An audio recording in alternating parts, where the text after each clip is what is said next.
Hi friends, అందరికీ నమస్తే. ఇల్లంతా సదిరి ఊడ్చి అంట్ల గిన్నెలన్నీ బయటేసి తీరా వాకిట్లోకి వచ్చేసరికి పేపర్ వచ్చింది ఫ్రెండ్స్. ఈరోజైతే కొంచెం చల్లగానే ఉంది వాతావరణం. పొద్దున్నే చంద్రుడిని కూడా వీడియో తీద్దాం అనుకున్నా. 5:30 కల్లా చంద్రుడు ఒక 10% నెలవంక, చాలా చల్లగా వాతావరణం కూడా ఈరోజు చల్లగా అనిపించింది. ఈరోజు అంటే మే శనివారం 4th అండి. ఈరోజైతే కొంచెం ఎక్కడో వర్షం పడ్డట్టుంది. నిన్న మొన్ననైతే ఉడికి అమ్మ ఇంత అవశ్యం కాకుండా ఉండే. అయితే ఇది ఒక నిరుద్యోగి ఒక దానిలో జాబ్ రాక ఇబ్బంది పడుతూ ఒక ఏంటంటే క్వశ్చన్ ఆన్సర్ అన్నమాట.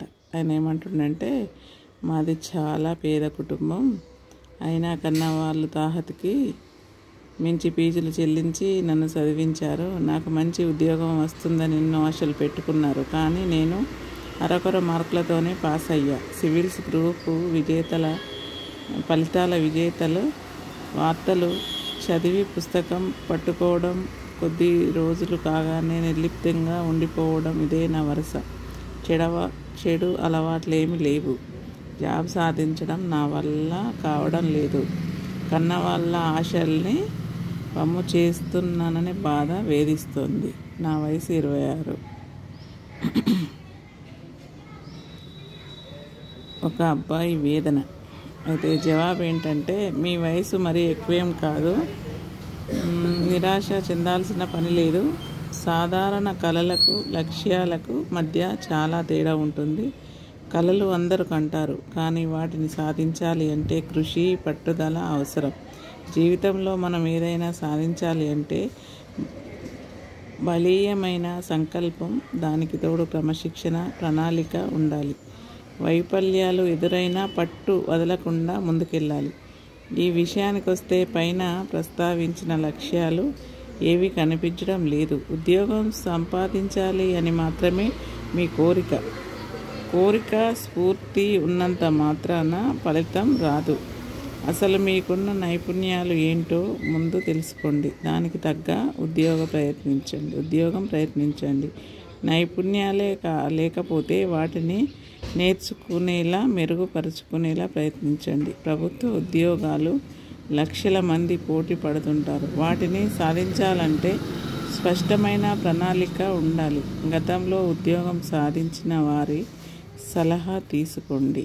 విజేతల అనుభవాలు చదవడం స్ఫూర్తిదాయకంగా ఉంటుంది. సిలబస్ ప్రాక్టీస్ విధానం కోసం అవసరమైతే ఏదైనా కోచింగ్ సెంటర్లో చేరండి.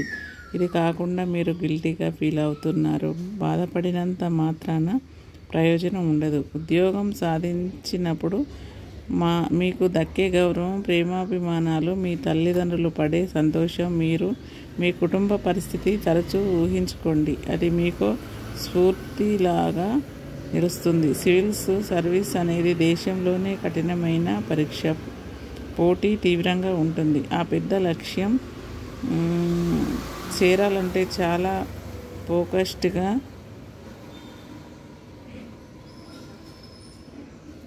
హార్డ్ వర్క్ చేయాలి. దానికి తగ్గ ప్రతిభ నా దగ్గర లేదు అని మీరు భావిస్తే ముందుగా గ్రూప్స్ లేదా ఇతర చిన్న ఉద్యోగాలను ప్రయత్నించండి. చిన్న కొలువు వచ్చినా మీలో ఆత్మవిశ్వాసం పెరుగుతుంది.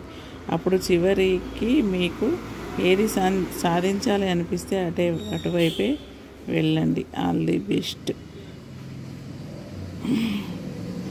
డాక్టర్ అర్చన నండూరి, కౌన్సిలింగ్ సైకాలజిస్టు. ఇదండి, నేను ఇవాళ లేస్తూనే ఇదొకటి 10th పిల్లల గురించి కూడా చూశాను. ఏదేమైనా కూడా పడి లేచిన వానికే పట్టు అనేది ఉంటుంది. మీరు మర్చిపోవద్దు.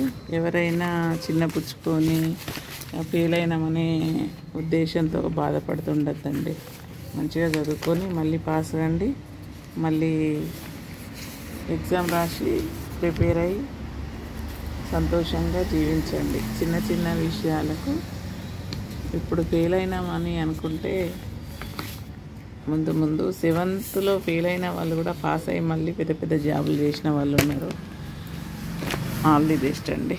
నాకైతే ఈరోజు ఎందుకో ఈ ప్రశ్నల జవాబు చూస్తుంటే చాలా హ్యాపీగా అనిపించింది. ఎందుకో నాకు ఈ వీడియో తీయాలనిపించి తీస్తున్నా ఫ్రెండ్స్. ఉంటాను, బాయ్.